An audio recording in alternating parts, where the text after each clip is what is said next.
There's a reason why we call it a beer belly. And if you're struggling to lose weight around your midsection, this could be the one thing holding you back. Belly fat is different from the fat stored elsewhere on your body. It's called visceral fat, and it's influenced by hormones like insulin and cortisol, not just calories. Unlike regular fat, you can lose visceral fat without cutting calories by making targeted diet and lifestyle changes.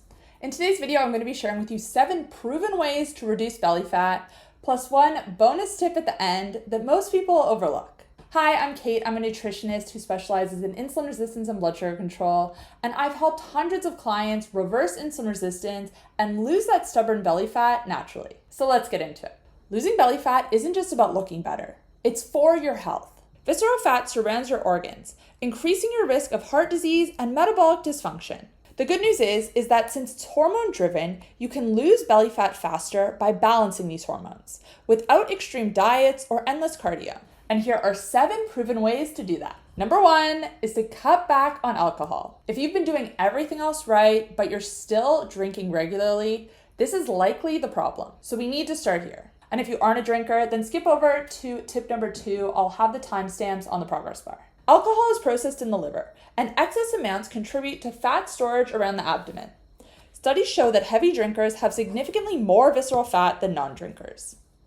And this is why we literally call it a beer belly. Now, I will say that you don't have to have a beer belly in order to have a large buildup of visceral fat. A beer belly is an extreme example, and you can also have squishy subcutaneous fat on top of visceral fat. So even if you carry a lot of weight around your midsection, but it's squishy subcutaneous fat, there's likely a buildup of visceral fat underneath. Now, this doesn't mean you have to stop drinking entirely, although that would be a very, very effective strategy. But cut back to 1 day of drinking a week and try to have only 1 to 2 drinks. Avoid sugary cocktails and beer, and stick to dry wines or clear spirits. If you are a regular drinker and you can't seem to lose that stubborn belly fat, then this is likely what's holding you back. Number 2 is to cut out pop and sugary drinks. If alcohol isn't the problem, then this could be. Fructose, which is the type of sugar in pop, is far more likely to be stored as visceral fat than other sugars. Unlike glucose, fructose must be processed by the liver, leading to fat storage in the midsection. Research shows that sugar-sweetened beverages are one of the biggest drivers of belly fat, and this also goes for fruit juices as well. Now, an easy swap, if you still are looking for a little bit of bubbles, is sparkling water with lemon or lime instead. Cut out sugar-sweetened drinks and you're going to see a reduction in your belly fat very quickly.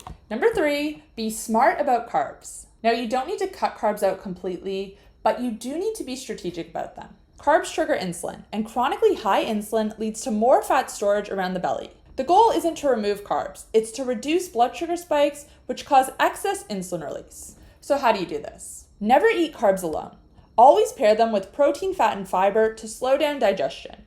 Also, make sure to choose whole food carbs, like potatoes, over processed carbs to prevent blood sugar spikes. For example, instead of eating a banana on its own, which is entirely made up of carbohydrates, pair it with some fat, like some peanut butter. This is a really simple example, but it can be used for any food. The blood sugar response is lower, less insulin is needed all at once, and this is going to help you to reduce your belly fat. Now, I did a video last week on how to avoid blood sugar spikes without cutting carbs, where I expand on these further, and I also include a lot more tips. So I'm gonna link that video up above for you to check out afterwards. Step number 4 is to increase your stearic acid intake. Certain fats promote visceral fat storage, and certain fats help to reduce it. And stearic acid is one of the best for reducing visceral fat. Stearic acid is a type of saturated fat found in animal foods and plant foods such as cacao butter. Studies suggest it helps shrink fat cells and boost metabolism. And this is a really simple way to lower your visceral fat by making some simple swaps in your diet.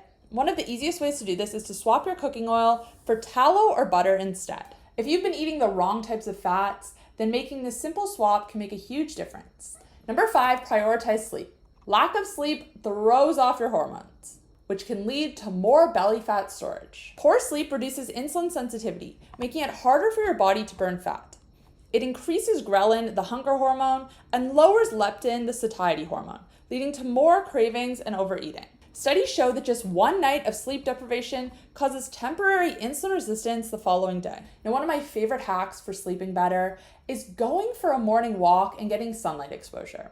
When we're exposed to sunlight early in the day, This starts a timer for when melatonin and sleep hormones are going to be released later that night. Light is a key indicator for our circadian rhythm, and this is the same reason why when we're exposed to light too late in the evenings, this suppresses melatonin and makes it hard to sleep. So get light exposure, especially natural light exposure in the morning, and avoid light exposure in the evening. If you're doing everything else right, but you're not prioritizing your sleep, this could be what's holding you back. Number 6 is try intermittent fasting. This is one of the most effective ways to lose belly fat. Fasting lowers insulin, allowing your body to burn stored fat for energy. Studies show that intermittent fasting specifically targets visceral fat, making it one of the best tools for belly fat loss. And I know intermittent fasting can sound overwhelming if you've never tried it before, but here's how to get started. Begin with a 12-hour fasting window. For example, finish eating at 8 p.m. and don't eat again until 8 a.m. And I think this time frame is very achievable for most people. Once you've mastered 12 hours, if you can, gradually extend it to 16 hours fasting and 8 hours eating. Now, it might not be necessary to extend it. For a lot of people, 12 hours is enough, but sometimes pushing it to 16 hours can just make it that little bit more effective. And number 7 is supplement with inositol. Inositol is one of the best natural supplements for reducing belly fat, and most people don't even know about it. Inositol works by improving insulin sensitivity, making it easier for your body to handle carbs. It reduces fat storage around the belly by lowering insulin and inflammation, and is particularly beneficial for women with PCOS or anyone who's struggling with insulin resistance. Now, most people handle inositol totally fine. They don't experience any side effects. General recommended dose is 2 to 4 grams per day, and you can take this in the morning or in the evening. So if you've been struggling with stubborn belly fat, inositol is worth trying. It might help to accelerate your results. And I'll link to the brand that I personally use and recommend in the description box down below.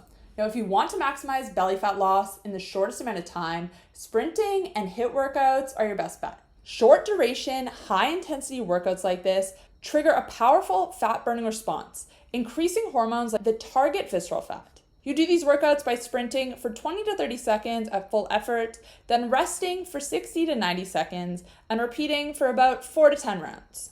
You can do this with running, cycling, rowing, or any high intensity movement. Even just a 10-minute HIIT workout can make a big difference. But I really want to stress that the benefits come from high intensity but short duration. Chronic cardio, like running for hours on a treadmill, cycling for hours, actually have the opposite effect. And HIIT workouts only need to be done once, maybe twice a week to maximize these benefits. Any more than that, and you're overdoing it. Losing belly fat isn't about extreme dieting. It's about targeting the right hormones. Now, I want to hear from you guys, which tip surprised you most? Which one are you going to try first? Let me know in the comments below. And if you found this helpful, make sure to subscribe because I'm posting videos like this all the time on blood sugar control, insulin resistance, weight loss. I'd love to have you join the community. Thanks for watching, and I'll see you guys in the next video. Bye.